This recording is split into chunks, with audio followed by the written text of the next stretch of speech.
Hey friends, my name is Raju Gaya. Jesus say, your calling path is difficult, it is higher to grow. Please subscribe to my channel. മഴക്കാലം എത്തിക്കഴിഞ്ഞിരിക്കുന്നു. കാലമായി കഴിയുമ്പോൾ ഒരു സുഹൃത്ത് നമ്മുടെ ഒപ്പം കൂടും.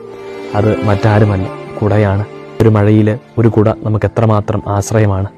എന്നാൽ നനഞ്ഞ കുടകൾ മഴ തോർന്നു കഴിയുമ്പോൾ പലപ്പോഴും നമുക്കൊരു ഭാരമായി തീരാറില്ല. നമ്മുടെ ചില സൗഹൃദങ്ങൾ ഇങ്ങനെയാണോ നമുക്ക് പരിശോധിക്കാം. ചില നേട്ടങ്ങൾക്ക് വേണ്ടി, നമ്മുടെ ചില ലക്ഷ്യങ്ങൾക്ക് വേണ്ടി നമ്മൾ ചില സുഹൃത്തുക്കളെ നമ്മുടെ വലയത്തിൽ നിർത്തുന്നുണ്ടെങ്കിൽ നമ്മുടെ സൗഹൃദങ്ങളിൽ എവിടെയൊക്കെയോ ചില പൊള്ളത്തരങ്ങൾ ഒളിഞ്ഞിരിക്കുന്നു. നമുക്ക് നമ്മുടെ സൗഹൃദങ്ങളെ ഒന്ന് പരിശോധിക്കാം. അവയിൽ ആത്മാർത്ഥതയുണ്ടോ എന്ന് നമുക്ക് ആത്മാർത്ഥമായിട്ട് വിചിന്തനം ചെയ്ത് നോക്കാം.